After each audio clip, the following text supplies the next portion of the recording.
You're listening to Explore by the Cycling Podcast, brought to you by iWalker. Flexible loans built for small businesses. Find out more at iwalker.co.uk, iwoca.co.uk. Welcome to Explore by the Cycling Podcast. This is our show dedicated to the world of bike packing, adventure and endurance riding and record breaking. But it's not just a show about the longest rides and toughest riders, although there'll be plenty of that I'm sure. This is about letting the bike explore the world, sometimes seeking the path less followed. After all, one person's century ride can be as challenging as another person's transcontinental. So we'll be hearing from all sorts of people who have traversed the planet on two wheels, and sometimes not even two wheels, but more of that in a later episode. Now, we launched Explore as a 6-part series at the end of 2018 and we were stunned by its popularity and always planned to bring it back, but for one reason and another it's taken us just over a year to get back in the saddle, and we're bringing the show back as a monthly instead of a 6-part series. So the intention is that the journey will never stop, and I'm delighted to say that continuing the continuity, if that's such a thing, we are joined again by Hannah Troop. Hello Hannah. Hello Lionel, how are you doing? I can't believe it's been over a year. It feels like it's not, well, I mean it's a long time obviously, but it didn't feel like it was quite that long ago since we were doing it. I know, time flies, doesn't it? Have you managed to ride your bike much in the year and a bit since we recorded the first series of Explore?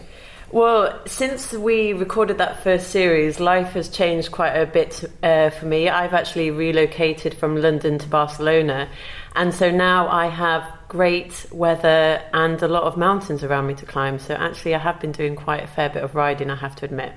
All right, don't rub it in.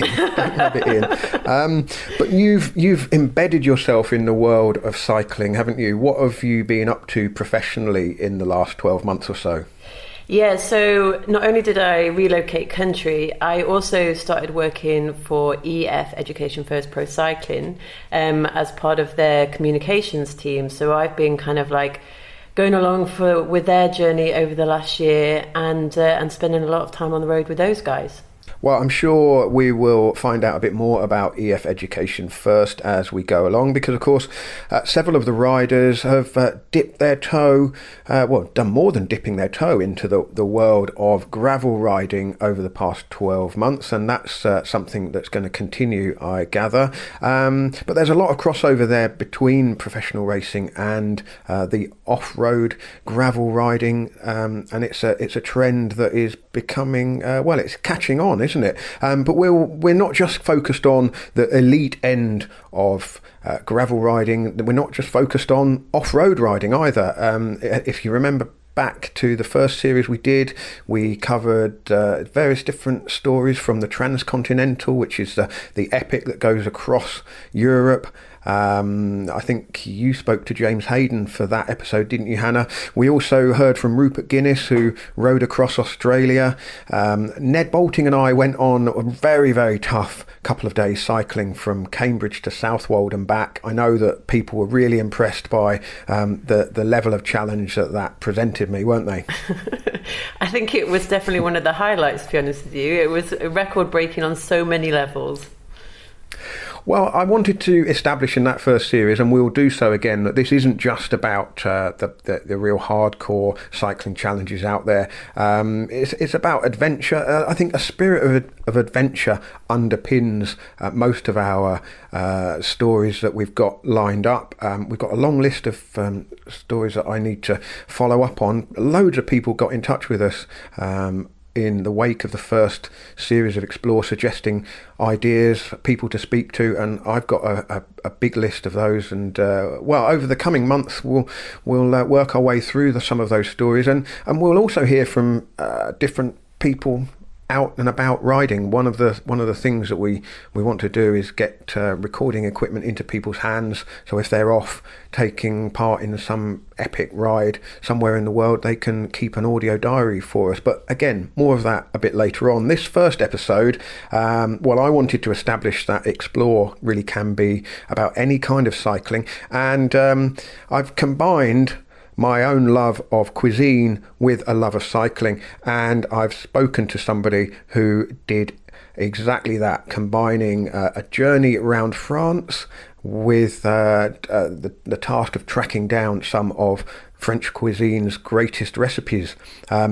I spoke to Felicity Cloake, who is a writer specialising in food and drink and the author of 6 cookbooks, a past winner of the Guild of Food Writers Awards and a Food Journalist of the Year, and she is the author of a very fine book called Another Croissant for the Road, which kind of gives away the subject of her book and her journey, which was a culinary tour de France. So a couple of weeks ago, I caught up with Felicity in what I had hoped would be a nice little cafe somewhere in London, but it was too small for our purposes. There was nowhere to sit, and so we ended up in a chain place just down the road, unfortunately. You're listening to Explore by the Cycling Podcast, brought to you by iWalker.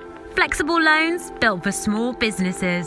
Join 50,000 customers taking on life's twists and turns and scaling new heights with iWalker. If you run a business, find out more at iWalker.co.uk. iWoca.co.uk. Just before we hear from Felicity, you'll have noticed at the beginning of this episode mention of the Cycling Podcast's new title sponsors, iWalker. Now, it's thanks to iWalker's support that we've been able to bring back Explore as a monthly show. Although the podcast's free to listen to, it's not free to produce more than 150 episodes every year, and so we're delighted to have such significant support from iWalker. Like you, iWalker are fans of cycling, and they also listen to the podcast because that's how this sponsorship deal actually came about. They got in touch with us after hearing that we were on the lookout for a new title sponsor for this year. So who are iWalker and what do they do? Well, they lend money to small businesses to keep the wheels turning when a company needs finance, whether it's to face a financial challenge that comes up every now and again, or buy stock in bulk, or expand, recruit new staff, or just cover costs during the low season. iWalker was founded in 2012, so they're only a year older than the Cycling Podcast, and in that time they've made finance available to more than 50,000 businesses across Europe. They can lend between £1,000 and £250,000, and they make it quick and easy to get a decision on the loan. Among the businesses they've lent to are bike shops and cafes, spin studios, hair salons, building companies, well, pretty much every type of small business you can think of, really.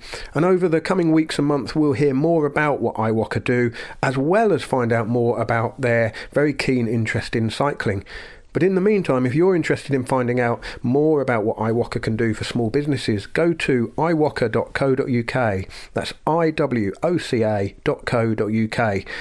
We're very, very happy to have iWalker with us as we set out on this new season of Explore. And, well, are they coming off-road with us? Are they exploring the world with us, or tucked in our handlebar bags? I'm not quite sure, but we're very happy to have them along with us for the ride. Now let's go to a coffee shop in central London where I met up with Felicity Cloake. So Felicity, welcome to Explore by the Cycling Podcast. We arranged to meet in a very nice little patisserie cafe called Au Pain de Papy, just on Gray's Inn Road here in central London. It's a very small place. It smells delicious and buttery in there. I did want to stay, but unfortunately it was too small. There's only really a counter in the window and some people already sitting there. I thought they'd be earwigging the podcast before it's aired. And it's too cold. It's early January. It's freezing cold and wet outside. So we've come just along the road to a chain cafe. I won't name the chain cafe, but I brought my artisan coffee. I'm going to surreptitiously drink that before I move on to my flat white here. And you brought a bag of madeleines, Felicity. Yeah. Thank you very much. My pleasure. Yeah, they're brown butter madeleines, because one of the dishes, actually, I went to Commercy in the Lorraine, where apparently the madeleine originated. And actually, I bought a bag of madeleine there, and I was really glad I did, because they sustained many lunch stops where there was no lunch in that area of France. I found it quite hard to find things that were open, certainly in the Champagne region, and so I was eating those madeleines for many days afterwards. But these ones are fresh from the oven. They're not squashed in a pannier. I mean, they're a little bit squashed, but... Well, they'll be squashed once they've gone back in my bag, but thank you very much. Now, the trip you went on is kind of the very definition of explore to me. I'm at the sort of softer end of the cycling spectrum when it comes to going off on my bike, and your trip really appealed to me because it combined my two twin passions, cycling and food. So I guess the first thing to find out is what came first. Was it the food or the cycling? The food, in the sense that I've always been, well, I've not always been a cyclist, but, you know, as the kind of person that you move to London, you realise that actually the quickest way to get around London is by bike. So I always had a bike, but I never really went any further than the pub. Obviously, I left my bike outside the pub. I would never cycle after having a drink. But then about 5 years ago, I was sort of suffering from a terrible broken heart, and a friend of mine said, "We're cycling to Brussels, do you want to come?" And I was like, no. But then I suddenly thought this is a really good time to do a stupid thing. So I was like, okay, fair enough, let's do it. Bought a new bike, snazzy bike, it was a hybrid rather than a Pashley, so that felt snazzy to me at the time. And I had the best trip ever. I just so much fun, and that sort of gave me the bug. And then, went to Brittany, Tuscany, and then in 2017, another friend, I have a lot of slightly mad friends, it turns out, was moving back down to Provence, where her family are from, and she decided that she was going to cycle there, which doesn't sound that mad, except she didn't even own a bike in London. She literally, I don't know what gave her this idea. And so she said, "Do you want to join?" And again, I was like, why not? And so I joined this group of mostly complete strangers, and we did the l'Odyssée down from Brittany to Bordeaux, and then we went across the Mediterranean coast and ended up at Sète. And again, 3 weeks of just the most wonderful experiences. And I thought, along the way, because obviously you get a lot of time to think when you're cycling, especially when you're not, racing, which I never am. And I thought, how can I turn this into my job? So when I got back, I said to my agent, "Do you think that there's could I combine the thing that I already do with food and cycling? Do you think there's a market for that?" And thank God, she said, "Yes, I think there might be." And so it was basically just a way to have holidays and call it work. Yeah. Well, I think that's what we're all doing, really, on the Cycling Podcast. I don't want to admit that too publicly, but just roll back a little bit. Your trip to Brussels. Flanders is a tremendously underrated region for both cycling in the broader sense. I mean, cycling fanatics will know all about the classic races, of course, but also for food. I mean, I've been going to Flanders for 20 years and can't beat a Flemish stew and all the frites and mayonnaise. It can be quite difficult to get back on the bike after a big lunch. I think the problem we had, and this is a problem that recurs on all of my cycle touring, apart from the UK, which I would say this is one of the things the UK does best, is I fell foul of the opening hours in both France and Belgium. So I remember one time sort of tripping up at quite a sizable town to see them packing up the Saturday market. And I literally saw the chip van driving off, and there was nothing apart from to go to the bar tabac and have one of those menus where you look at it and you think, what is the least bad thing on this menu? What can they not screw up? And so I think I ended up with a frozen baguette pizza, which, it hits a spot. It's carby, it's fatty, it's salty, but it wasn't what I was hoping for in terms of moule and frite and etc. But in general, we did eat quite well, but there was a lot of frite going on and a lot of beer in evenings. Well, I remember a trip to Flanders where we had exactly that same problem in Oudenaarde, where we had a leisurely beer over what turned out to be the cafe's lunchtime, and then by the time we were ready to order food, they'd stopped, and the guy said, very droll, very deadpan, "But we're still serving beer till 3. Like, whoa, great. But on to your Tour de France. How did you it's quite an undertaking. I mean, just setting off on your own with a bike and a route that you'd plotted out on a map spread out on the table. I love the fact that the book starts with going and buying the map from Stanford's, where the internet has maps now, but I can get it sets the tone and the scene for the type of journey you wanted to go on. Yeah, I love a map anyway, but it's not the same. I wanted to see the whole of France. And what I appreciated when I got that map, and it does make me sound like an idiot, but it's true, I've been going to France my entire life, since before I could remember. My parents are massive Francophiles, but I hadn't really appreciated how large France was as a country. And when it was spread out on my floor, because it was too big for my table, I did appreciate that quite quickly. But yeah, I went to buy a map, and then I sort of made a list of the things that I thought were French classics that were either relatively well known in this country already, because I wanted it to be quite a nostalgic trip for the British audience, because I think that French food has been quite underrated in the last 20 years. But also I wanted some things that I thought should be better known in this country, outside the sort of foodie set. And so I made a big list of that, and obviously it was very hard to narrow that down to 21 because French food is incredible. And then I tried to plot them around, sort of in a rough circle around the country. And I also tried to get quite a mix of, sweet and savoury, meat, fish and vegetables. And you might not be surprised to know that vegetables fell slightly by the wayside in that. It's not...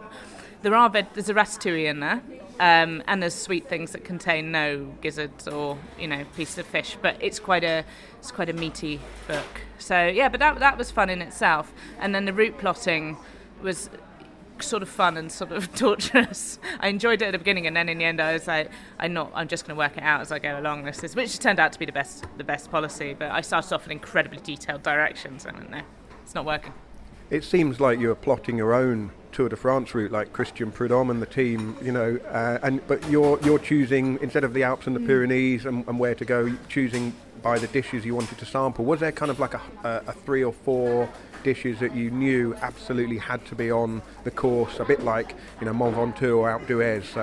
The tour's not quite the same without them. Well, funny you should mention the Alps. I did want to do tartiflette, so I knew that there was going to be an alpine stage in there, and I also knew that would bring with it challenges as well as eating a tartiflette in June. And so that was a given. I wanted to do something like a bouillabaisse because it felt iconic to me. I think a cliche, but the Alps, the Haute-Savoie and the Var are my 2 favourite regions of France, obviously because I've been on holiday there a lot. And so I wanted to do those 2 things, but I also wanted to see things that maybe weren't solely French, so maybe to have some of the Basque influence. I really wanted to go to Alsace, and that was probably my favourite region of this particular trip. And just to maybe try and get some of the Italian influence on the Côte d'Azur as well. But yeah, I wanted the classics. I wanted a croissant recipe in there because I was eating a lot of croissants. I wanted the bouillabaisse and the steak frite and the oysters and things. So yeah, it was sort of half and half, things that I felt I couldn't leave out, and half things that I personally wanted to learn more about and felt this was a good opportunity. Were you setting the route out trying to have the fine dining experience, or because you're on a bike and travelling pretty self-sufficiently, was there a lot of compromise that came into it as you set off on, because you've got to cover the ground, can't carry a great deal with you? I mean, how did you kind of marry up the cycling with what you wanted to do professionally, which was, right engagingly about the food? Because I've often found the funniest stories about the disasters, but you can't just write a book celebrating French cuisine with only 21 stages of disasters. I mean, it was a near thing.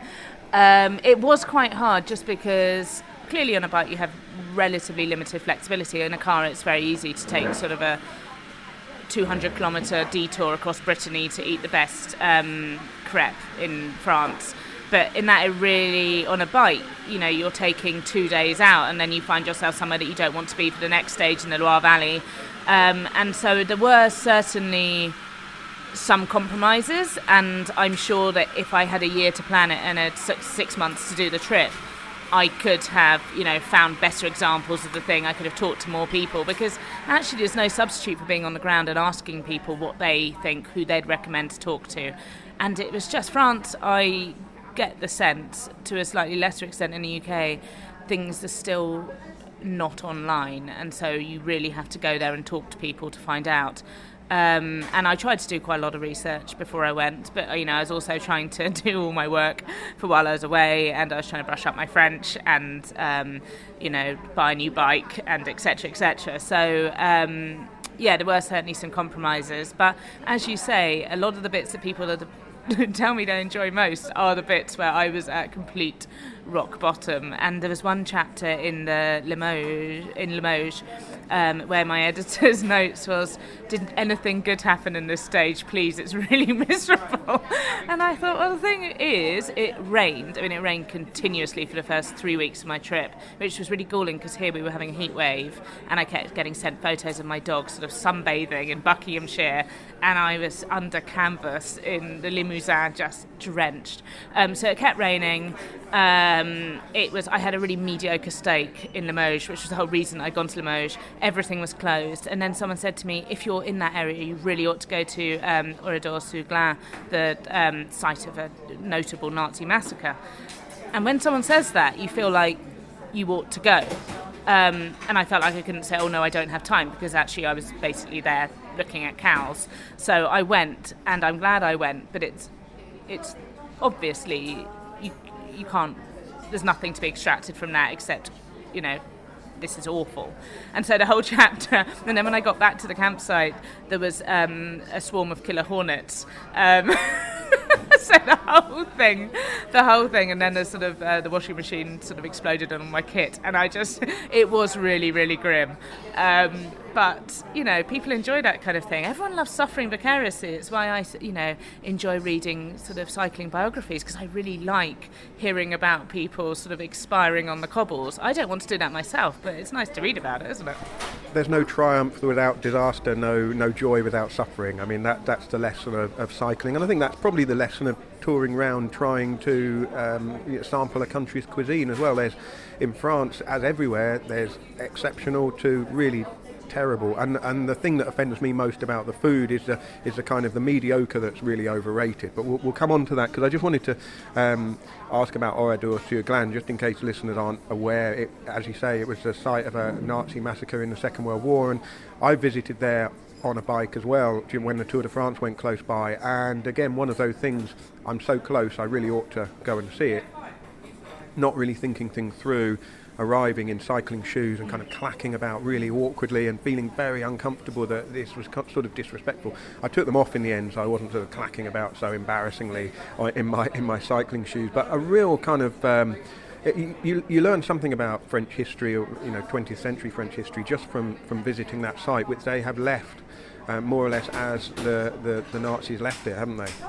It was, I'm now feeling ashamed I didn't take off my cycling shoes. It was raining, in my defence, and there were a lot of French teenagers that were not treating the site incredibly respectfully, but they're teenagers.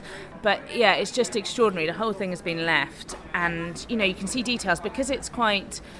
we're all used to, I suppose, in Europe going to historical sites. You do it for school, you might do it at the weekends, but it's rarely something that's so recent. And so you'd see the electricity wires still sort of dangling. You'd see the blue and white enamel street signs. There was a rusting bicycle, I noticed. Everything is just like the villages you've just cycled through, except in ruins. And it's incredibly affecting as a visit. It really was. It sort of sent shivers down my spine. It's just so, I'm glad I did it, but all the way home back to the miserable campsite, I was sort of in a very reflective mood. And then the sun finally came out, and also I nearly ran over a snake in the road. And that sort of, obviously that stopped me short, because I was like, wow, a snake in the road. But also I thought that's a sort of harbinger of the fact that I'm moving south, which felt like progress to me in the sun and the snake. And I sort of felt actually that was quite... Then I went to an enormous Leclerc and bought dinner, and was distracted by all the amazing things that Leclerc has. And so, it's easy on those trips to move from lows to highs quite quickly. But I'm definitely glad that I went. As I polish off a double espresso to fortify me for the afternoon ahead, I get chatting to the men opposite, who work in an office nearby. Do you always come out for a proper lunch, I ask, curious.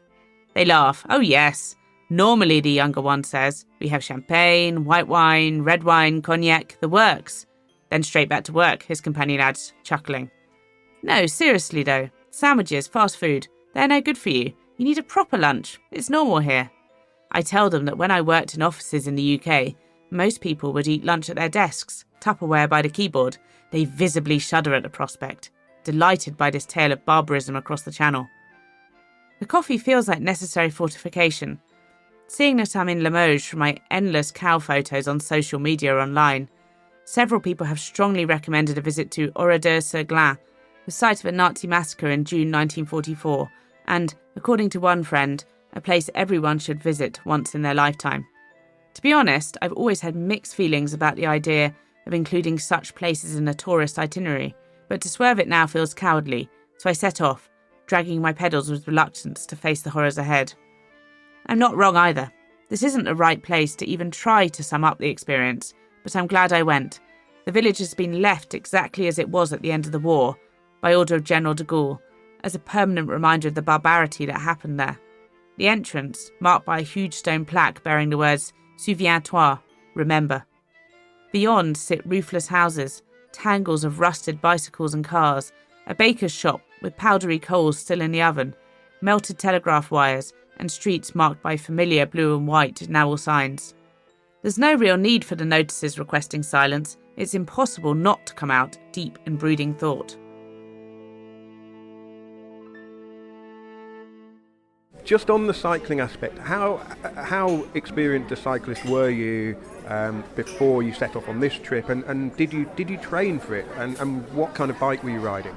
So, an experienced cyclist in that I'd done a bit of cycle touring, but nothing of this length, and nothing that would involve anything like, the Col de Jouplan or anything like that. So I was a bit worried about that. But my general mode of operating in life is just to start and see what happens. I did intend to train more, but I decided to buy a new bike. So I had this bike that I absolutely loved, which was a Mango Point R. It was neon yellow. I absolutely loved it. Taxi drivers always stop me to talk about it, which is better than most interactions with taxi drivers in London. And then it got written off by couriers coming back from Marseille in 2017. So I needed to buy a new bike, and this seemed like an excuse to write some of that bike off against tax. And so I went, a friend of mine who spends a lot of money on bikes had just bought a Condor.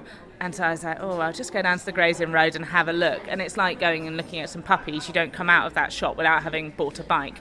But when I went and they did all the measuring up, and I went for a Condor Fratello, because it was I was carrying quite a lot of luggage, but I didn't want something. I'm also really shallow, and so I didn't want something that looked like any kind of load too much, like a load-bearing bike. I wanted it to look cool when I got back, and I took the pannier rack off, basically. So that was my choice. Got it in Paris green. And they kept saying to me, what do you want? And I was like, what's the colour? Can you show me what the colour is? And so they measured me up, and it was brilliant. And I felt really excited. And then they said, so it should be ready for you sort of second week in June. And I was like, oh God, the ferry is booked for, bank holiday in May. So very kindly they expedited it for me. But it meant that I didn't really have time to do much training on it. And the only bike I had at that point was this Pashley bike that weighs sort of 15 kilos without anything in it. So I went to a few spinning classes, which I really hate. But that was probably about it. And also I because in my day job I'm testing a lot of recipes for The Guardian. In theory I was going to get really fit for this, but actually I was just eating the whole time, and so training very, very little. But it was interesting. Obviously I started off in Normandy, and then I worked my way through to the Alps. So the first sort of serious climbing didn't come until I was in the Basque Country, and that by then I definitely noticed looking down that my thighs looked more like Bayonne hams, and so clearly something was happening. And I also noticed, because people did come and join me for various stages, and I noticed that I just found it a lot easier than they did, which obviously was really gratifying for me. Invite all your friends out to France for a couple of days and then give them a good hammering on the exactly, bike. Just humiliate them. Except when I got to Nice, a friend of mine was out there for the weekend riding in the hills behind Nice. And he said to me, do you want to come out? I think I met him on the Friday, and I was going up to the Alps the next day. But he said, do you want to come for a ride with us in the hills? And I was like, I could go for a ride with those guys, or I could actually just have a swim in the sea, because I knew that this was the last time I was going to see the sea on this trip. So then I was heading up. And so I was like, no, I think not. Because also there's that fear that actually I was going to turn out to still be really unfit. So, I ducked out of that one. But what I found fascinating was when I did the Jus Plein, I had no idea whether I could actually do it or not. Because, I'd read lots of people had sent me sort of more cycling serious cycling friends had sent me sort of, accounts of it and their opinions on it and things. And so I sort of knew, I'd done my research like a good journalist, but I set off not knowing if I was going to be able to do it or if it was just impossible hubris. And so that was interesting because I think that you don't get that much in adult life where you start something and you don't know how it will go. So that was probably one of the best days of my trip because I did do it and then I got to eat a massive tartiflette on the other side in Morzine and then come back on the Route de Grande Alpe, which was just stunning, and I had an ice cream as well. Just the whole thing was brilliant. The Jus Plein, of course, the climb that Lance Armstrong said gave him the most difficulty in the Tour. It's got a hard side and a really hard side. And tartiflette, for those who don't know, I mean everyone should know about tartiflette, but basically sliced potatoes and very gooey cheese and cream and lardons and, well, I mean, you're the chef, so what makes a perfect tartiflette? So I think that you need waxy potatoes for a start because you want to sort of keep their shape. You don't want it to be a cheesy mashed potato, that's more sort of aligot territory. And then the bacon is optional, but it does give a really nice sort of salty, smoky, if you want, flavour to it. And then a little bit of garlic, a bit of white wine, some cream. Again, not everyone uses cream, but because you have the cheese, and the cheese is the only, apart from the potatoes, the only thing you must have, and you have to have reblochon. What's interesting about it is it feels like a very ancient dish, and I also like going to the Alps in the winter. And, it comes out in a sort of earthenware dish, and you feel like these people have been making it since time immemorial.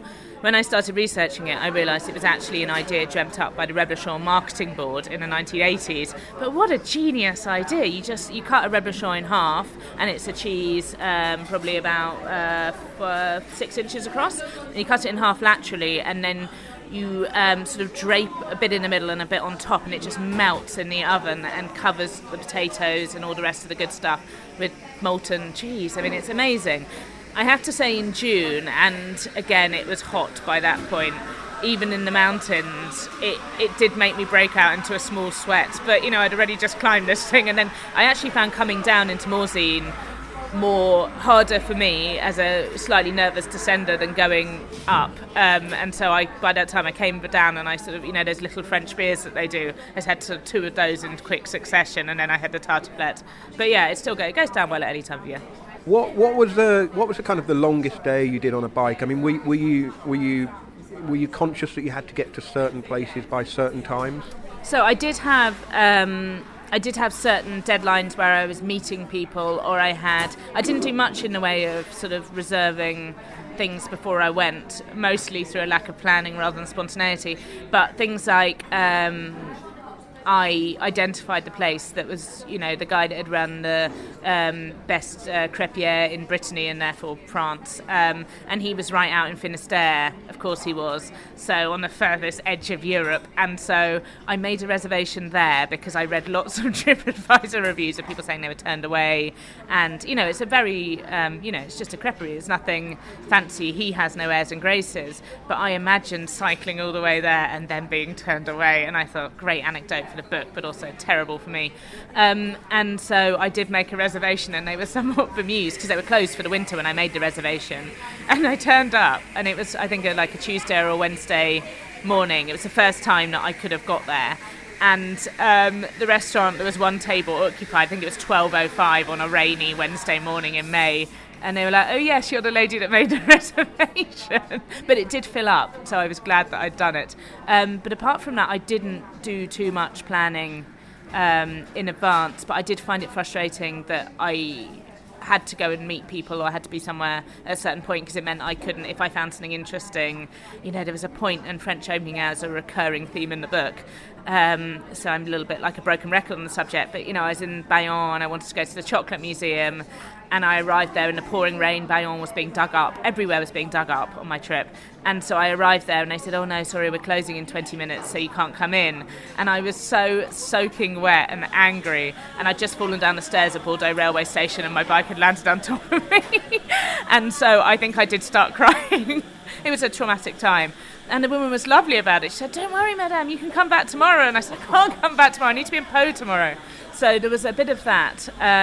But the longest days I did were often involuntary because I decided, that because France is so large and I was on a time constraint, that I would take trains as well. Which I'm a bit of a completist, so that annoyed me, but it was necessary. And obviously the tour takes luxury buses, so why shouldn't I take a train? And so... I did love that little bit of self-justification very early on in the book, but it, again, give people the context and then they come on the journey with you. Exactly. So my problem was... that I was intending to take the train in France under Macron, and so the whole summer was a summer of strikes, which I was aware of before I went. But the way that the strikes operated, there were 2 days a week. It's very well organised, to be fair to them. 2 days a week, but you wouldn't know which trains are running until, I think, 7 p.m. the night before. And in the north, actually, that wasn't a great, probably 40% of trains were running in the north. In the south, nothing was running. All stations were deserted. There were big sort of bed sheets outside Carcassonne station with big strikers' slogans and etc. So I realised that there were bits that I'd intended, because they offered nothing of particular culinary interest and I needed to be somewhere, I would train it, that actually I ended up cycling it. And they... just because I felt that I shouldn't be doing this. There was a particular bit between Pau and Toulouse, which I'd intended to get the train and be in time for a nice cassoulet and etc. And I ended up cycling it, and the terrain sort of, it's right at the beginning of the Pyrenees. It was just relentlessly up and down all day. Torrential rain in the morning. I got sprayed with muck from some van of pigs. I had this chocolate from Bayonne. I found a snail on it in my panniers. It's just awful. And then in the lunchtime, I had some stale lunch. And then from the day before, I feel sad thinking about it. And then in the afternoon, the sun came out in a relentless beating way. I ran out of water. Everything, all the villages around, picturesque, completely dead. I was knocking on people's doors and no one was answering if they were there. And when I got to the campsite, it was mosquito infested. The woman had gone home for the evening, so I had to ring her. And when she came, she was so nice, but everything was closed in the village for dinner. And so I was depressed by that point. Like I said, I think that was 166 kilometres, which was my longest day. She said, what were you hoping for dinner, madame? And I was like, I don't know, even a bag of crisps. And I was setting up my tent in this swamp, and with the buzzing of mosquitoes, covered myself in DEET. And she came back from her house. She'd gone home, and she came back, driven back, with a big bag of those lovely olive oil, nice, really nice French crisps. I would have taken anything, but they were really nice. And she said, I'm sorry, I don't have more to offer you. And I just started crying again. I didn't spend all of it crying, but the emotion of it was such. So I spent that night, after the 166 kilometres, eating an enormous bag of crisps and some quite old milker in this sort of deserted laundry room in a campsite, and drinking vast amounts of water covered in DEET. And that was a weird night, because she'd been so nice that I felt cheered, and I knew I was going to Toulouse tomorrow. I'd get to eat a cassoulet. It was great. On the other hand, this didn't seem like ideal refuelling in the situation. So the trains caused me problems. Well, we'll take a little lunch break from my conversation with Felicity Cloake. Feel the need to refuel before the second part of our conversation.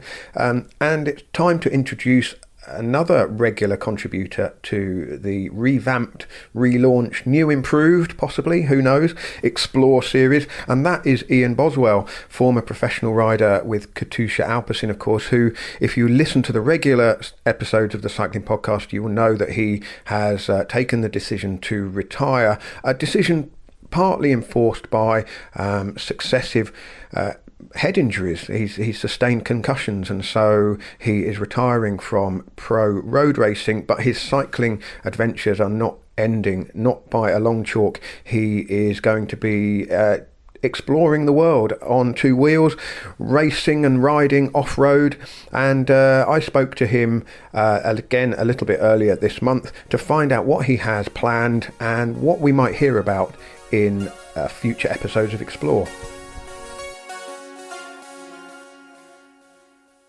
Welcome to Explore, Ian.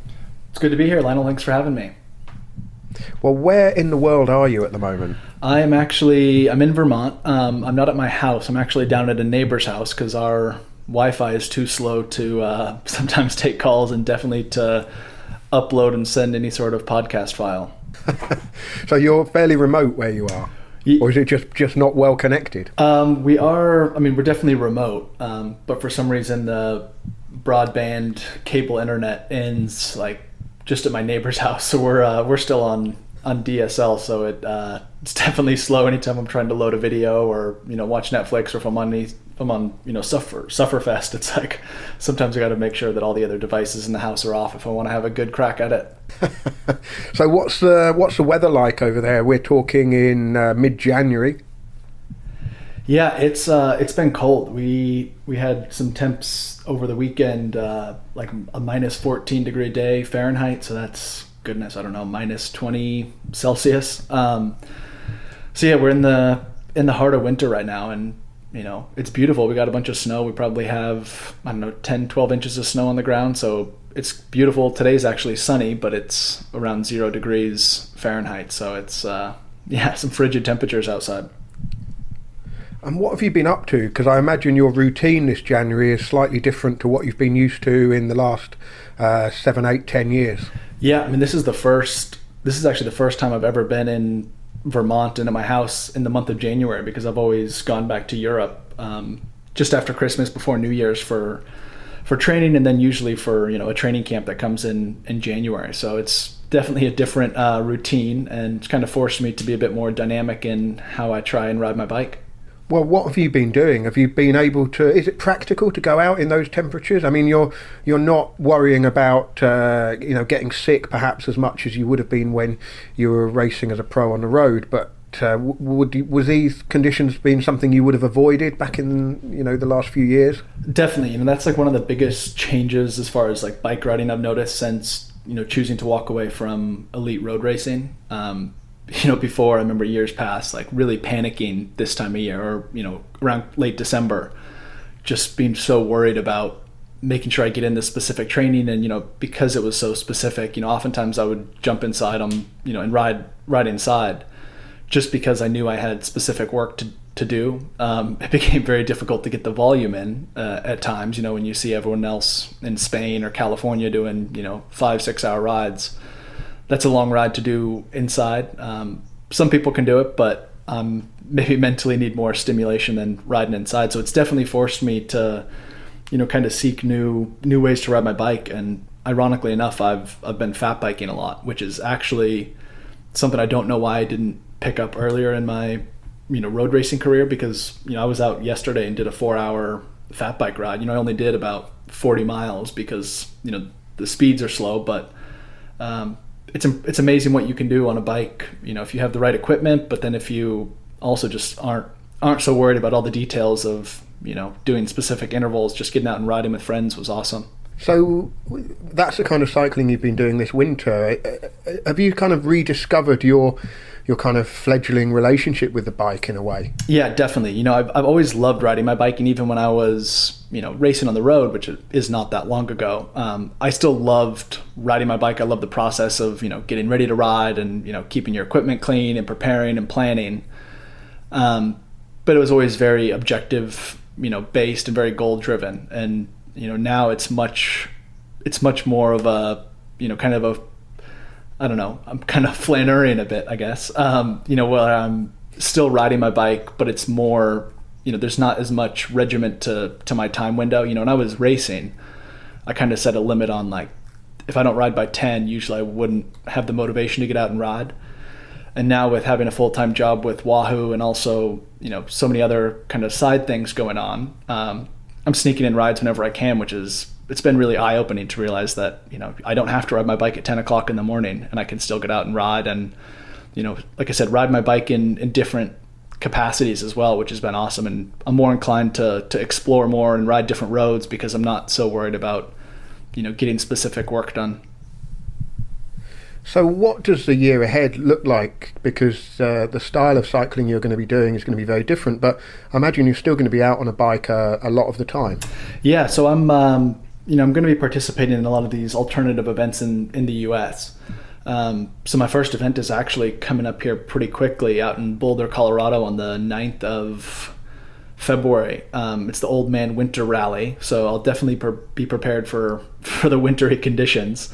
But it's a gravel event, so I would assume that the first time I actually ride my gravel bike in the new year will probably be at this event. Just because with the conditions I have here at home, it's not really conducive to be riding a gravel bike. My fat bike with studded tires is much more adequate for the conditions. So have you already kind of set yourself an events calendar for the year? You're completely in control of your own destiny, I guess. I have, yeah. I mean, I have, prior to the announcement last week, I, together with Wahoo, we had a calendar pretty well mapped out. And since the announcement, a lot of other events have actually reached out and asked me if I could attend. I'm trying to keep my events to a pretty, try to keep a pretty clear calendar. One thing I struggled with racing on the road was that, you have this calendar that's kind of always changing just based off, team dynamics and courses and injury and whatnot. But actually even Steve Cummins reached out to me after my announcement, and he said, "Hey man, you want to go down to do Cape Epic?" And I was like, "Ooh, that actually sounds pretty cool," especially to do it with Steve Cummins. So there are a lot of events on the calendar, whether it's gravel or fat biking, bike touring, so there's a lot out there to be explored, and I'm kind of just entering this world of, riding your bike in a different capacity than just sticking to paved roads.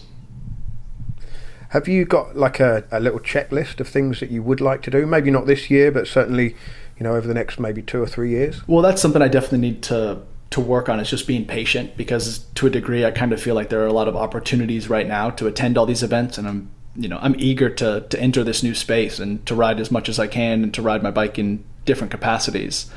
But yeah, I would love to do Cape Epic at some point. There's another race in the US, like the Trans Rockies, that's a off-road, self-contained mountain bike event that goes from the Canadian border down to the Mexican border. And I would love to do that at some point. I've never done a bike ride over 7 hours.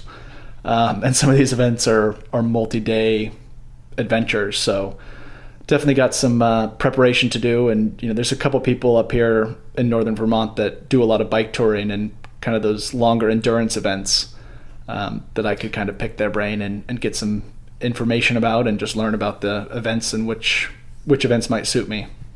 Yeah, there's a big world out there. There's so many different things to do, but I'm wondering whether does it feel like it will be a substitute for the sort of the competitive element of elite road racing?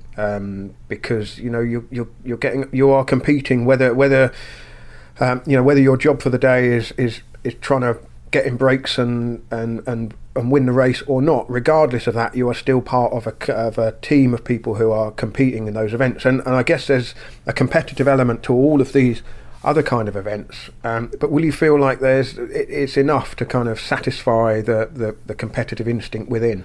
I think it definitely, I think as I've kind of gone through this transition, one thing I've really realized is that I love riding my bike with people. And when I was in Nice for the last 7 years, I probably did less than 10 rides by myself. I always tried to meet someone for a ride, even if it was just for an hour of a 5-hour ride, just to have that time with other people and to communicate, because that's oftentimes the only socialization that you would get during a day. So these events, while some of them are definitely competitive, you look at Belgian Waffle or Dirty Kansas, those are competitive events, and even some of the endurance events are timed. But to that, I think personally being there and being with people and kind of over time slowly changing my mindset to not feel like I need to I don't need to win everything. There's events that I'll definitely target, but there's a lot of events I would love to just go to and participate. And that's one of the beautiful aspects of cycling, is that there are so many different realms to access and to see and people to meet. And oftentimes at a lot of these events, the stories that you hear and the people you connect with are far greater than the results you achieve. We heard in a recent episode of the Cycling Podcast the circumstances which have led to you deciding to retire from elite road racing. Did the fact that there is this other whole world of opportunity out there, was that a factor in helping make that decision a little bit easier to come to terms with? I know obviously from the health point of view, that was it was largely kind of pushing you in one direction anyway, but the fact that there is another world to cycling that's just kind of, it seems that it's on the upslope at the moment, did that make it easier to reconcile the decision? Yeah, I mean, racing has always been my target, my focus. All these other areas of cycling have always kind of been in the corner of my eye, but seemed not really accessible with the career I had. You're so focused, and you're kind of limited by what you can do. And while you've seen more pro riders go off, Larry and Connor, their no-go tour, and Tim Wellens and De Gent doing these bike packing tours is awesome, but it's really hard to fit into a calendar. But no, I'm really excited to get involved in some different events and, kind of like I said, discover the bike in a new way. And I'm excited to, one of the things I've really realized is that I'm really out of my element here. And I'm, to a large degree, a very newbie at this kind of form of cycling, which is, kind of put down that guard and that ego of being a pro road racer and to be vulnerable and say, hey, listen, I don't know anything about bike tour and I don't know about tire pressure for different events. Can the average person who's participated in some of these events multiple times, like, they're all of a sudden my, wealth of knowledge. Yeah. Are you anticipating a kind of, a raised eyebrow? It's not so easy, Ian, when there's no mechanic to sort your bike out for you. Yeah. Well, that's something I definitely need to learn. I was actually out at an event in California in mid-November. And I got a flat tire, and I was like, oh man, I can fix this quickly. And it was tubeless, and I didn't know anything about it. And I had a threaded core to my inner tube, and I had a threaded pump. So every time I unthreaded the pump, it pulled the core out. So I was like, oh man, I need to do a course in kind of basic bike mechanics just to learn, some of this mechanical skill. And just on the sort of overlap between the pro road racing world and this other world, you mentioned Connor, Larry, Tim Wellens, Thomas De Gent, and their off the beaten track, unsupported rides. But EF Education First have embraced this world as well with a formal alternative calendar. And we understand that last week the man who founded the Eroica in Tuscany, Giancarlo Brocci, has met with the UCI president David Lepation to talk about trying to come up with a calendar of races that go off the beaten track, taking in gravel, little known roads, and really kind of almost restoring the early pioneering spirit of road racing. 300 kilometre races. I mean, road racing has gone away from that in recent years, but there seems to be a movement to kind of restore that epic, undiscovered quality to it. Yeah, and it's interesting because I was actually on a call last week with some people at USA Cycling, because they, to a degree have kind of missed this boat of alternative racing in the US. All of a sudden you have these huge numbers of people at these events, but they don't need there's no license that needs to be purchased. There's no governing body that oversees it. There's no real rules outside, kind of guidelines that the race promoter, suggests or enforces, helmets and whatnot. But it'll be interesting to see, because I know that to a large degree, this kind of space is relatively unsanctioned. And I think a lot of people in this area do have almost a fear or an apprehension of, governing bodies, and someone like the UCI is stepping in and trying to take control of it. Because I think people are drawn to this because it is so free, and because there aren't any rules kind of pertaining to equipment. And, does my gravel bike, do I have to have my saddle, 5 centimeters behind the bottom bracket? And that allows, because there aren't those rules and regulations, it allows people on all sorts of equipment to ride. My wife and I organized an event here in Vermont, and the amount of people on different bikes that participated was incredible. We had people on, $10,000 custom bikes, and we had people on, 30-year-old town bikes with, a semi-knobby tire. and they're all riding together. And for me, that was incredible to see, coming from a background where your equipment is so important, and it still is, but to see people, getting out there and riding their bikes because they have a bike and they're not limited by, any sort of rules. Well, that strikes me as it being very egalitarian and inclusive, really. Yeah, definitely. And I think that's, one of the awesome things about this is you're kind of, you're not bound by these, regulations, which allows people to ride whatever they want or whatever they seek fit to be the best bike for that event. There's kind of a term that people use in these alternative races. Like, there's no bike that's perfect for an entire event. It's sometimes you're on a single track and you wish you had a mountain bike, and another time you're on a climb and you wish you had a road bike. So you kind of got to pick the best equipment for that event and for your strengths. Well, Ian, you're going to be contributing to our Explore series over the course of the year. We're going to be checking in with you, finding out what you've been doing and what you've got coming up. But just looking at the year ahead, what kind of stories are you hoping to be able to tell us? Well, so I'm kind of looking at broadening my horizon as far as speaking to people who, are kind of pioneers or, legends of this space of alternative racing and alternative riding even. It doesn't necessarily have to be focused on the gravel racing, but people who've done bike tours, people who, kind of live their life through a bike that's coming from a different world that I come from. And, how can we share their stories, which is, fascinating to me. As I, become more informed on this space, I'm continually impressed to see what people are doing on a bike. And that's really inspiring to me, and to see what I can do and how I can join them. Now, you're going from the really kind of strict, regimented world of road racing, where somebody else decides what time you start and tells you what route to take, and it's your job to get from A to B as quickly as possible, into a slightly more relaxed world, in the sense that I know there are some events that are point to point, but you can take whatever route you want. I know certainly there's events like that over here in Europe. I'm sure there is over in the States, but you're kind of going initially into the world of organised events that take you off the beaten track. But have you ever, during your racing days when you're riding the Grand Tours, have you ever fantasized about just taking off with as much as you can carry and touring around? Were there days on the Tour de France where you looked up a road off to the right or the left and wondered where that went to, and thought, well, maybe one day I'll get to come back and just explore the countryside for myself? Definitely. I actually have done a bike tour before. Back in 2015, I'm not to say I influenced Larry or Tim Wellens, but my brother, myself, and Nathan Earl, who was at Team Sky at the time, did a bike trip in Nice in July of 2015. We left from Nice, and we got these little panniers for our race bikes, and all we carried in there was a t-shirt, pair of swim trunks, flip-flops, and we each had one kit, and we did a 5-day tour through the Alps into Italy, over Col de Vars, over Col d'Agnello, and then back around to Nice.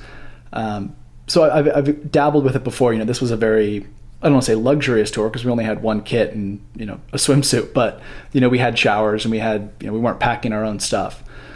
But it's definitely something that I'd love to do more, because just that mindset of waking up every morning and just realizing my only goal is to get to where I'm going, and it doesn't really matter how long it takes to get there. It's about what you see along the way, and stopping and jumping in a river and getting a full lunch on a rod, something probably right up your alley.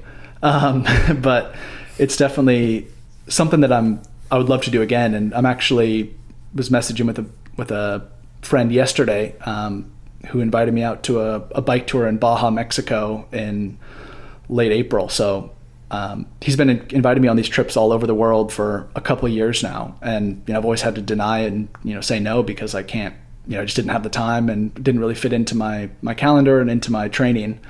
But all of a sudden that world's opened up to me. It's like, hey, yeah, I have a couple of weeks free. Let's ride into Mexico and tour around and pack all of our camp gear. The Cycling Podcast is supported by Science in Sport. Science in Sport. Fueled by science. Explore is supported by Science in Sport, who provide just the fuel you need, whether you're racing, training, or just going on a long bike ride. Now, for me, one of the joys of a long-distance bike ride is the feeling of having earned a nice meal at the end of the day. But while you're actually on the road, it's often nice to know you've got some specifically designed products tucked away in your back pocket or handlebar bag so you can refuel efficiently on the road. That's where Science in Sport's bars and gels come into their own. And if you're riding back-to-back days, you also want to make sure that you're replacing everything you've burned during the day, which is where a sachet of Science in Sport's Rego powder is perfect for your recovery. Just mix it up into a sort of milkshake-like drink and you feel as fresh as new the next morning.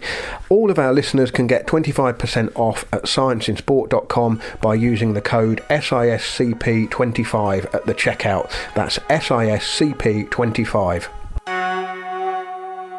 Well, Hannah, Ian Boswell, a rider I always thought would be a great fit for EF Education First, but he's retiring from pro road racing, but he's kind of following in the wheel tracks of some of the EF Education First riders who last year took themselves off the beaten track somewhat. Yeah, so this was kind of an initiative or goal of the team last year was they wanted to kind of start and look to compete or ride some of the races that felt a bit more grassroots and a bit more connected to the fans of cycling, and kind of almost like break down barriers a little bit between what the World Tour teams can sometimes have with their fans. So they decided to go into races like Dirty Kanza, Leadville, Lachlan Morton also rode GB Douro, which is this crazy race that starts from Land's End and finishes in John O'Groats, but it's mainly all off-road and over gravel tracks. And he was literally cycling 500 miles and then sleeping in a bivvy bag in a ditch and falling into like cow feces or really getting into the spirit of things. And it's been quite interesting to see the team, like the ones who were not quite as into it or interested in some of these alternative races. It's also turned some of their heads, and they've actually decided that actually this is something that's really good fun, and they could potentially see themselves doing something if they can fit it in amongst kind of their road racing that they have. So yeah, all in all, it was a really successful year. Our main guys were Lachlan and Alex and Taylor, who really got stuck in and they absolutely loved it. And the other thing that was quite impressive is just because they came from the World Tour, it didn't mean that they could turn up to these kind of races and just go in there and sort of like wipe the floor with everyone. That was very far from the actual case, especially with the gravel races like Dirty Kanza and the mountain bike race with Leadville. So yeah, some really interesting and fun tales that they had to tell by the end of the year. Yeah, that was one of the things I was struck by talking to Ian, was the sort of level of respect he has for people who do very different types of cycling to the cycling that earned him his living in the World Tour peloton, and not taking it lightly, not assuming that he's going to turn up at some of these events and automatically be among the best just because he's ridden the Tour de France and the other Grand Tours. So I think breaking down barriers is a good way of thinking of it, because I think that from us on the outside watching the Tour de France and the other great races, the classics, they're the things that do inspire you to go and ride some of those roads, aren't they? Everyone's, whether they've had the opportunity to do so or not, everyone would love to go and ride in the Alps or go and ride the cobbled climbs in Flanders. And I think this broadens people's horizons, this kind of initiative, and makes people think of cycling as a more sort of joined up sport rather than one that's compartmentalised and that there are sort of invisible walls between people who ride with certain types of tyres or certain shaped handlebars. So yeah, all good stuff, and we will be we'll be following Ian's journey throughout the year, and no doubt, Hannah, you can keep us up to date with what the riders at EF Education First are doing. But I think it's time to get back to my conversation with Felicity Cloake. My stomach has stopped grumbling, and so this is us completing her culinary Tour de France. Pause Cafe. French opening hours, a fun guessing game for all the family. A subject so esoteric it deserves a nice sit down with a café crème. though really the general rule can be summed up in 3 words: trust no one. French opening hours are a law unto themselves, and even when they are available online or printed on the door of the actual establishment, they're rarely respected, so this can only ever be a rough guide, and I will accept no responsibility for starvation due to reliance on it. French bakeries and cafes tend to open early, around 6:30 to 7 a.m, for obvious reasons, but like most shops, banks and even post offices, they close somewhere between 12 and 1 and don't reopen until 3:30 at the earliest. The same goes for most tourist attractions, save churches. The last are, of course, open on Sunday, but many shops aren't, and even big supermarkets that boast of being 7 jours sur 7 are actually only open on Sunday morning, because the French take the work-life balance seriously, and so should you, even if it takes you 3 weeks to appreciate 3 hours of enforced idleness in the middle of the day. Restaurants keep opposite hours. They will generally open for lunch at noon or shortly beforehand. The sanctity of l'heure de déjeuner between 12 and 2 is very noticeable for anyone travelling on French roads. More than once I nearly got run over by the lunchtime rush to get home to eat, and will usually stop serving about 1:30, so unless you're in a big city with a brasserie non-stop or can find a McDonald's, don't expect to get fed after that time. Dinner is usually eaten between 7 and 9, though people in cities and further south may push this slightly later. Many smaller shops and bakeries are closed on Mondays as well, and the entire country seems to take its summer holiday in August.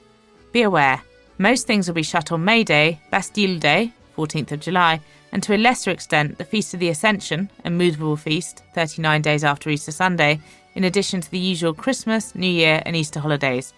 And there are a couple more regional feasts in Alsace too. Apart from that little list though, you ought to find at least half the places you want to visit open. Note, I always find counting to 10 before kicking a shuttered door very calming. Just rolling back a little bit there, you mentioned the creperie in Brittany where they were kind of surprised that you were ringing to make a reservation 6 months in advance or several months in advance. The great contradiction of France is that some places will be surprised that you're trying to reserve in advance, and some places will be aghast that you haven't reserved 6 months in advance. And the opening hours is a recurring theme in the book, and it's something we struggle with on the Tour de France. On the rest day in Castres this year, I booked a table for lunch, and we were told we had to be there before 1:15. I thought, well, we're running a bit late, well, I'm sure we'll be fine. We got there about 1:25 and they said, sorry, lunch is finished. 1:25. I mean, what's wrong with these people? Yeah, it's so interesting. And when I sort of got quite slightly more wise to it by the end if I was on my own, but I just couldn't make people that had come from the UK understand that you can't just have 2 small beers or whatever for lunch. You need to sit down and actually have it, even though you're not particularly hungry at that point, because I eat lunch late, and I think the British, I found it interesting. I cycled the Hebridean Way a few months ago, and you wouldn't say that the Outer Hebrides was a hotbed of sort of culinary exoticism, but it's very easy to get a decent, you have a cheese scone, a black pudding roll at all times of day, and there are some great cafes, some seafood soup, etc. Much easier than the entire of France to get food when you want food. France is a country, as the hexagon, you can divide it up into all sorts of irregular shapes according to the dishes. Bouillabaisse in Marseille, cassoulet in, Toulouse and Castelnaudry, as you say, the tartiflette in the Alps, and the Charolais beef, and then the Schweinknuckle and sauerkraut in the Alsace. There's still very strong regional identities and a real pride with the regional dishes, and obviously the book is all about lots of little arguments about what goes in things, particularly cassoulet and bouillabaisse. We'll come on to cassoulet, a personal favourite of mine, but I'll save that for the end. Do you feel that's a generational thing, or do you think that the habits of the young French are changing as you went around the country? Could you sort of see, particularly comparing back to kind of childhood holidays, can you see the culture changing a bit?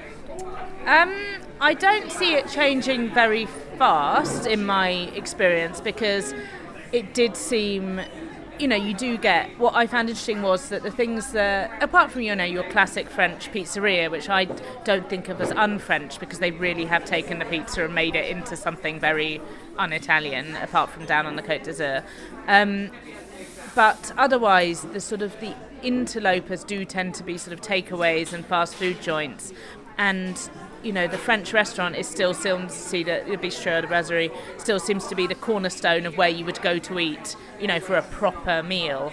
And if you go into, your big supermarket, not your bijou little delicatessen, you'll still find great displays of local food and local cheeses, and people still seem to be really passionate about those things. And whoever I engaged in conversation, I didn't really talk to any children, but people of any age, because I'd always try and chat to people, at hotel receptions, at campsites, whatever, and they all had recommendations, and they felt strongly. And I don't know whether in the UK, because I don't tend to do that so much because I'm not a foreigner there, and therefore I guess you just don't do that in your own country. I don't know whether people would have such strong opinions about where the best place to eat that is, or what the proper constituents of a cassoulet or whatever are.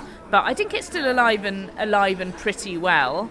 I'd suspect that the frozen chips are probably no worse than they were in the 80s. I mean, some of it is looking a bit tired, but I don't know whether that's any worse than it ever was. I can't believe that there was ever a time where everything in France was amazing. So, but they've held back the tide of the chain restaurants, which we obviously haven't done here. Yeah, and also the only thing that I would say is that you have your regional specialities, and that's great. But otherwise, I found, and you will have more experience than me on this, is that you go to these little, restaurants where almost everything is made at home, but the menus across France are incredibly similar, and they're very, your fish, slightly overcooked white fish in white sauce with your green beans that I've come to realise are not overcooked, they're just French style rather than British style, and just because they're grey that doesn't mean they're bad. But there's that, there's the tête de veau, which I'm very keen on but can be done quite badly, and the andouillette, which is everywhere. And these things, they're great and they're very French. You wouldn't find any of those on a menu in the UK, I don't think. And to some extent, that's good. They haven't been swayed by the largely haven't been swayed by the sort of Instagrammable trend, or the let's grab this from, Thailand and put it with something from Mexico. But those sort of dishes, I do wonder how long they can survive, and whether it is slightly stymieing sort of culinary innovation, because you just get the same things done well, but not amazingly everywhere. I wasn't going to mention andouillette, but now you've said the word, I've got to ask what you make of it. I started off, I've had it a few times before, because I don't like not liking food. I feel it as a shame, and I also feel a slight national embarrassment, because I feel like, it's like when you order a steak tartare in France and the waiter says, "Oh, madame, it's raw." Yes, I know it's raw, and then I feel like I have to finish the entire thing just to prove, even though it's massive, just to prove that it's not freaked me out. So there's a sort of defensiveness about me trying it all the time. And I remember actually on the 2017 trip in Brittany, they had this sort of cured andouillette, which is beautiful, because it's got lots of different swirls of intestines and layers, and it's cut very thin. I bought some at a supermarket. No one else that I was with, they smelt it and then said no. And even I couldn't manage that much of it. But, it was a more approachable way of the andouillette, because it wasn't warm. And obviously the flavour, the sort of the scent of the andouillette does increase as the temperature rises. And so anyway, this time when I was in Lyon, I went to a bouchon, and I had a big group of adventurous eaters with me in Lyon. Surprise, surprise, everyone wanted to come and cycle Burgundy with me. And so I said, well, I'm in charge of ordering. You're not allowed any, apart from there was one girl that was pregnant, and I said, you can have what you like. I won't judge you. Everyone else, you need to have what I'm having. So we ordered everything at this bouchon. And one of the things was an andouillette. And I don't know whether it's because I've been in France for so long, or because this was a particularly good, stroke mild andouillette. I'm sure the French wouldn't conflate the two. But it also came with a lovely sharp mustard sauce, and I suddenly realised, and it was a bit like when I realised that the point of tofu is not the flavour, it's the texture. I sort of realised that actually the texture of andouillette, once you've made peace with the fact that it's got a lot of unusual textures in it, it's a bit frilly, it's a bit chewy, it's sort of like a, never the same bite twice. That's quite interesting to eat, but you have to make peace with that, and that takes a while. And I enjoyed that, and it was pride that I made us finish it, but I did quite enjoy it. And there were some other things on the table that were also texturally problematic. So yeah, I think I'd say that now I'm slightly agnostic. Well, I'm further back down the course on that particular journey. I've tried, and I've given up on the andouillette. For those who aren't aware, I have talked about it on the podcast before. It's a tripe sausage, and I've described it as being like rubber bands packed into a veruca sock with a cup full of drain water. And it always comes with a sharp steak knife. And it's that first pierce of the thick skin and the vapour that comes out that really, I can't get over that. I struggle from that point on, really. It really gets no better for me. And I do warn people, I mean, try it by all means. You're a better man or woman than I am if you try it a second time. So fair play to you, Felicity. I was going to finish up with the cassoulet because it's a passion of mine, mainly inherited from my dad, who used to make them at home, and they used to, again, another kind of a culinary awakening went from the what's that disgusting smell to this is good, and then becoming a sort of connoisseur, and then being taken to school really by Francois about cassoulet and actually learning about it and then making it myself as well. It's one of those dishes that, again, sometimes it can be really, really good, but it's become so kind of such a motif on menus that you pick up this sort of unwritten signs of where it might be good or not. A good sign to me is when it warns you might have to wait 25 minutes. A bad sign is when it's just on the menu sort of the whole year round. But I mean, what appeals? Because it's a very heavy, hearty dish. But to me, it's the French countryside of the southwest, and it's something that, unlike the tartiflette, genuinely does go back probably centuries. So when actually I did the 2017 trip, because we went sort of via Carcassonne. In fact, I think we did the three there, and I had three: the Carcassonne, the Castelnaudary, and the Toulouse cassoulet. And that was in August, I found it interesting because I'd obviously had cassoulet before, and I'd made it and I'd written a recipe for it, so I tried lots of different versions. And what I found interesting is when you write about it as, I guess if you write about it as anyone that's not from that region, you absorb the sort of basically the myth of cassoulet, that the three different versions that were famously described by Montaigne as the Father, the Son, and the Holy Ghost of cassoulet, and one of them has lamb, and one of them has duck confit or goose confit, and etc. And when you actually get to those places, you find as many different variations. You can quite easily get a Toulouse sausage, in Carcassonne. You'll find the duck confit in various places. You'll find lamb. It's complete rubbish as far as I can tell. And looking at recipes from sort of respected chefs of that region, they'll seem to chuck in just whatever they fancy. So I think the myth of it being this sort of three monolithic dishes is rubbish, but you're right in the sense that I realised this time that I think the sign of a good cassoulet is it hasn't been, you want it to have been sitting in the oven long enough that it's thickened, and it's really rich, and the flavours have all sort of infused, and it's a good layer of animal fat of some sort on those beans, but you don't want it having been in there for so long that it's basically turned really gummy and gluey, because there's a place for that sort of stodge, but actually I don't think it's in cassoulet. And I was schooled in this by an elderly French man that watched me eat one in Toulouse and then leaned over and asked me how it was, and then gave me a lecture about the fact that even though it's usually good at this place, he didn't think mine looked good, and etc. And I was like, oh, okay. And so then I started to look and think, maybe it was. I had one in Castelnaudary that evening, and made the next evening, and it was looser, and I thought actually this is a bit nicer because it's quite a heavy dish anyway. It's nicer to have a little bit of liquid. The one thing that I found funny was in that kind of dish, I would be inclined to eat some sort of vegetable matter with it, and I would always order a green salad on the side. The outrage that without exception was shown when I tried to do it. I'd say, no, you don't need it, madame, this is a complete dish. And I'd say, but nevertheless, I would like a green salad. They say, for a starter. I said, no, with it. And they were just, they said, they allowed me because I'm foreign and, I was completely mad. But they did not like it, and people would just stop and watch me eat. Being a woman on your own in a restaurant, working your way through a cassoulet and some wine. And, in general, one of the things I like about France is that you can eat on your own and no one looks twice. But dressed in lycra, eating a cassoulet with a salad, that does attract a little bit of attention. But it was just the salad that was controversial. Yes. I imagine Madame went back to the kitchen and tutted, and the chef downed all his cutlery. I read I can't remember, I can't attribute this line, but it sums up cassoulet to me. The beans must be broken down, yet still intact. Yeah, you need that sort of the mushiness inside, but the whole thing shouldn't be a mush. It's sort of like our own proud heritage of baked beans. In my opinion, you want to reduce those a little. You don't want them straight out of the can, but you don't want them to become a sort of slurry across your toast. I mean, obviously there's two, baked beans from a tin and cassoulet are very analogous. Paris, of course, like any cosmopolitan capital city, is a place where you can eat yourself around the globe, but my ambitions are more modest. I'm hoping, as a crescendo of my trip, to achieve croissant nirvana in a city of light.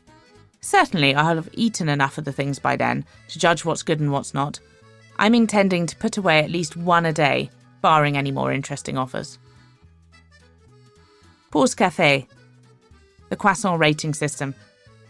Pay attention, because you're going to be seeing a lot more of this. I started rating croissant on the Coast to Coast trip of 2017, for no better reason than that they're reliably found throughout France. I enjoy overthinking food, and most importantly, I like them. The perfect croissant is, of course, entirely a matter of taste. Professional pâtissiers put a lot of store by the lamination of the dough, or how skillfully the pastry and butter have been folded together to create hundreds of distinct layers. According to one equation I find online, the average croissant has 649. Me, I'm less concerned with looks. Some of the most disappointing pastries I've eaten in London are the ones flaunting their perfect strata of dough all over social media, but which turn out to have very little in the way of flavour. What I look for in a good croissant is 1. Butteriness. No margarine-based croissant for me. 2. A good balance of caramelised sweetness and bready, savoury notes. 3. A crisp base. 4. A slightly damp middle. Squidgy, but not doughy. In the text that follows, all scores are out of 10. 1 to 4 denotes a poor croissant, not even worth finishing. A croissant contains about 260 calories. 5 to 7 as a mediocre to decent example, not worth complaining about. An 8 plus as a good croissant worth repeating immediately if time permits.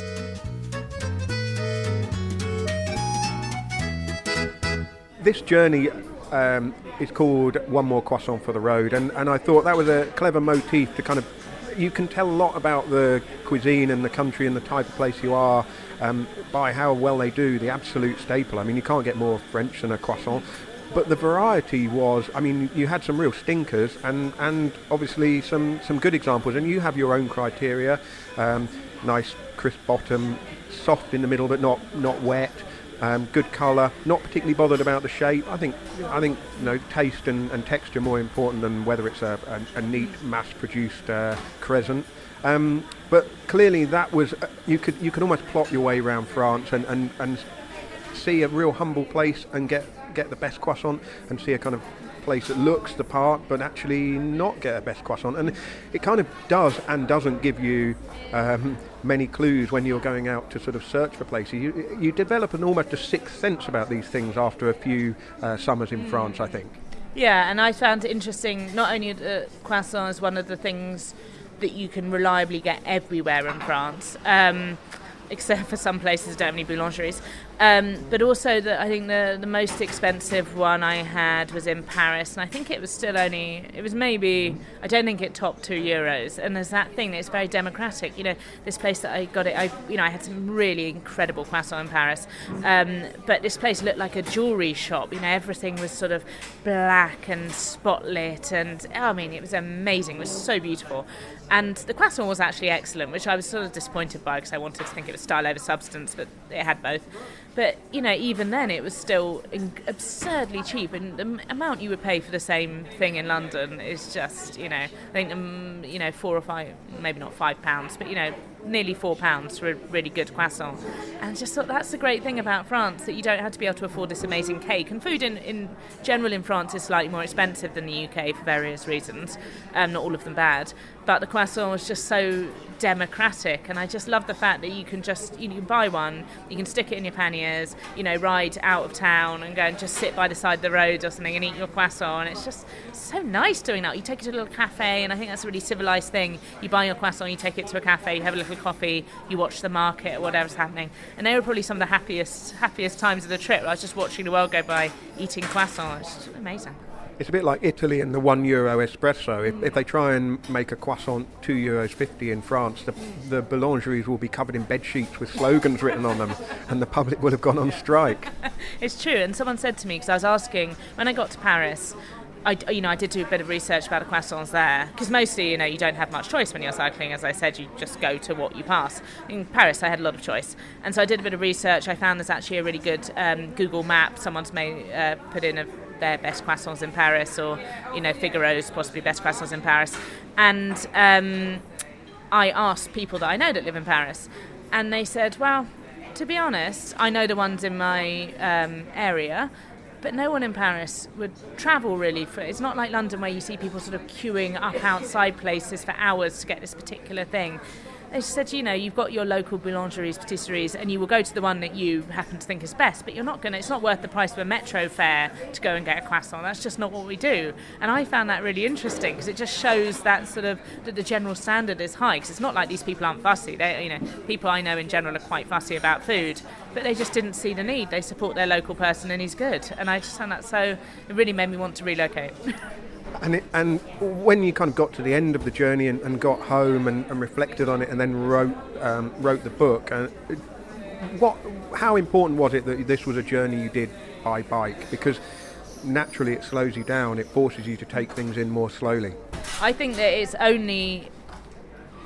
I could have only done this particular journey by bike. And actually I was talking about the possibility of doing another book along the same lines, and whether there would be, another walking or whatever. I said, there's nothing that does it. Walking, you are going slowly, obviously. You don't see you take in a lot of details, but you don't see things change. I think with cycling it's unique because you're going slowly enough to pick up stuff, to look at roadside signs. You can stop whenever you like. You can even go off-road if required, although my least favourite thing to do on the trip was end up in a Google Maps sort of mud bath. But also it's fast enough that you really see the landscape change, and in the course of a day, when I was going from the Champagne region into Paris, and I just, you see the landscape change, and you see the signs for champagne houses slowly dwindle, and etc. And even stuff like, you might start off and you have, butter on the table at lunch with your bread without asking, and, people drinking cider, and then suddenly you start to see, the butter disappear and, the bread to be dry, people are drinking little wines or whatever. And the first time I saw someone drinking pastis in the morning, I was like, oh yes, I've made it. And so I just think with cycling it's the perfect pace for that, but also that you can feel the landscape beneath you, and so very much that you're heading towards the Pyrenees because stuff starts to climb. There's no substitute for that. And also, of course, cycling does give you a real appetite, and I just felt like, I don't feel guilty about food generally, luckily, but I just, I really felt that I could order whatever I liked. If I could find food, then I would totally eat it. And the French also love cyclists. I could never get over the fact of how enthusiastic they are to see someone at a bike, how courteous they are, how they will, and this sounds like a cliche, but it's true, people would come out of their houses occasionally in rural areas if they saw me and sort of wave and say bravo and chapeau and etc. And that's really lovely. So I think that, being a woman on her own on a bike asking about food is basically the way to make friends in France. It doesn't matter how far you've come and how far you're going, whether it's a short distance or a long distance, they always seem quite impressed that you've got there under your own steam on a bike. Yeah, and also on the very last, I finished at the Arc de Triomphe, which was a mistake because it felt right, but also I hadn't really thought about when the Arc de Triomphe and the Champs-Élysées is not closed to traffic. Actually, that's quite a scary roundabout, so anyway, I managed, I'm a London cyclist, so I just pulled out and hoped for the best. And I met a friend there, and, we had some champagne, etc. And then I got turfed off by a very officious woman who said, you're not allowed bikes here, get off. And so we were, packing up, etc. And then these two policemen came over, and I was just like, oh, God's sake, it's like, we're going, don't worry. And they said, no, we want to know, how far have you come? Because I still had all my panniers and things, and I probably looked a bit road worn by that point. And they wanted to know all about my route, and they were just so interested. And they said, don't worry about her, stay as long as you like. And that was so nice. And so, there's lots of petty bureaucracy in France, but actually in general I just love the fact that people are enthusiastic about cyclists and enthusiastic about talking to you, which is something in London that you don't get, and that made me fall in love with the country all over again. So have you got another trip on the horizon? Is it something you'll do again? I hope so. I've got you mentioned Ventoux earlier. This friend who moved down to back to her family farm is actually right underneath Ventoux, and she has been sending me repeated messages saying, we can do it. And I'm thinking, I don't know, again, can I do it? Do I need to maybe do some training for that? Yes. And so that's on the horizon as a sort of hazy plan. I mean, she's saying this, the 3 routes up or whatever, we can do all of them in a week. And I'm thinking, if I do it once, I'll be delighted. But yeah, there's possibly another book in the pipeline. The hard thing is, because France is so perfect in all regards, food, cycling, etc. And I love France so much, it's picking where to go next. But I had a really great time cycling in the Hebrides, so it might be somewhere closer to home. I need to buy a map. Hannah, I make no apology for focusing on the food as much of the cycling in this first episode of the revamped Explore. You've got to keep eating to keep the pedals turning, haven't you? So the two go hand in hand. Yeah, 100%. I mean, to be honest with you, I think it's one of the best ways to start, Lionel, because at the end of the day, when I listened to Felicity talk about her trip around France, it really, really made me think, where would I want to go? And which kind of country would I want to go to and ride around to explore the cuisine? I'm not sure, if I'm honest, it would be France. I mean, I love the riding. I'm just not a biggest fan of French cuisine.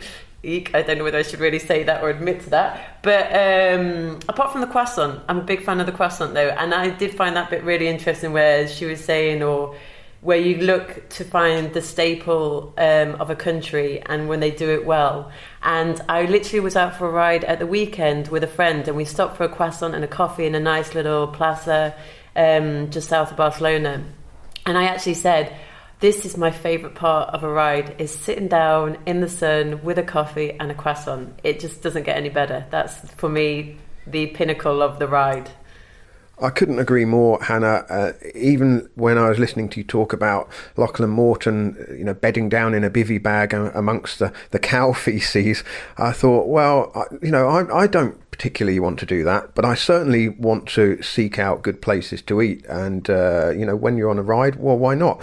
I think French cuisine gets a bad rap from some people, and I think perhaps you and I are similar in the sense that when we're away at the Tour de France, we're often not in a great position to pick and choose the finest places to eat because we're working late. Your experiences must be pretty hit and miss because you're at the mercy of the hotels that the team are staying in. The riders, of course, will have perfect food prepared for them by the team chef, no doubt, but the staff, I guess you're just picking off the menu 9 times out of 10. Yeah, that's exactly it. And of course, the riders, they have chef cooks for them every day. But I think last year we were at the Tour de France, and one of our sports directors, at one point, he pushed his plate away from him after the waiter had put it down in front of him, and he was like, I can't eat duck à l'orange for the 3rd night in a row. I just can't do it. Oh dear, that reminds me of spending time in a French hotel with another pro team, not your team EF Education First, but another team a few years ago, and we were served up by the hotel something that looked, I couldn't really tell what the meat was, and it was Nicolas Portal actually who basically asked what was the meat, and somebody said it's chicken, and then there were some horrified faces around the table because it really was very pink in the middle, and then fortunately we got clarification and were told that it was lapin, rabbit, so not quite as essential to cook that all the way through. But I think all the staff around the table were thinking a bout of food poisoning was heading their way, and there were certainly envious glances across at the sort of cuisine that the riders were enjoying, because the chef is dedicated to preparing the best possible stuff for them. But I think the thing about Felicity's journey, Hannah, was that she knew what she was doing, she knew where she was heading, she knew the dishes she wanted to sample, and she headed to the best possible places to go and eat that kind of food, which is, as I say, not something that we have the luxury of during our everyday work. But maybe one day, would you fancy a bike packing trip round even France and go and have your mind changed about French cuisine? I mean, I'm definitely up for that. I like the story where she mentions where she kind of booked almost a month in advance to go and eat at a creperie, and things like that. So I would be up for being converted, that's for sure. But like you said, at the moment my mindset on it is it just doesn't quite have enough vegetables for me. It's a little bit too meaty. That's a fair point. When you're travelling around at the Tour de France or at any of the races in Europe or outside Europe, I know you're off to Colombia very shortly. I mean, do you get a chance to do much cycling at all, or are you kind of looking out of the car window wistfully, wondering where that particular road goes to, and making a mental note, perhaps even keeping a diary of places to go back and ride one day in the future? Yeah, actually, I remember I was listening to the diaries of James Knox and Nick Schultz last year that you had at the Vuelta, and James Knox was saying that he actually drops pins or does adds to his favourite locations on Google when he's been to a place that really appeals to him. And so on top of that, I started doing that as well as I started going around at the Vuelta. And because the other thing is, otherwise, yourself, you just pass through things and you're constantly moving. You literally feel like you don't spend any longer than 12 hours in one particular place. So it's always good to be able to know where you've been and then know where you'd actually like to try and go back and visit at some point on a little bit more relaxed time schedule. Yeah, and I think the point Felicity made about how she couldn't have done this kind of journey at any other pace than cycling. Walking, of course, it's too slow. You'd struggle to walk around front. I mean, you could do it, obviously, but it wouldn't be the same. And driving, you're not as in touch with the environment. You're not as embedded in the countryside and the culture. And you, while you do notice the countryside changing, you don't pick up on the subtlety of how one region gradually becomes another. There's something about travelling by bike which is the absolutely perfect pace for this kind of exploration.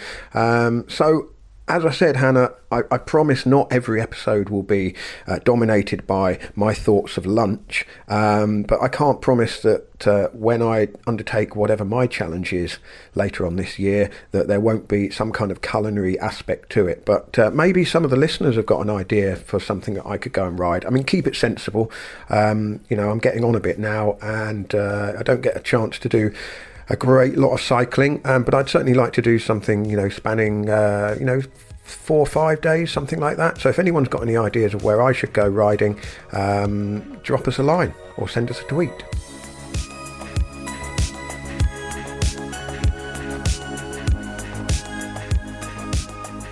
Well, that's a wrap for episode 1 of Explore for 2020. We'll be back again next month and every month after that. And Hannah, you'll be joining us. We'll have some other voices dropping in and out along the way, and we'll see how we go, shall we? I don't want to plot the journey out too prescriptively in advance. That's the whole beauty of it. We'll see where things take us, I think.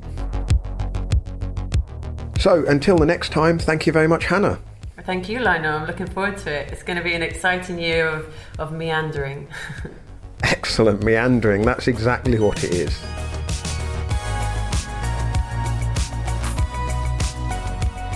This has been an episode of Explore by the Cycling Podcast, brought to you by iWalker. My name is Lionel Birnie, and I was joined by Hannah Troop and Ian Boswell. Production was by Tom Wally. My thanks to Felicity Cloake and her publishers HarperCollins for permission to use extracts from the audiobook version of One More Croissant for the Road. The book is available in print and as an audiobook from all good retailers, and if you like cycling, or France, or cycling in France, it comes highly recommended. Our theme music is called Coast to Coast by Emil Axelson. Additional music by Joe E. Lee and Trabant33. Explore will be back next month. In the meantime, if you want to catch up on past episodes, go to thecyclingpodcast.com/explore.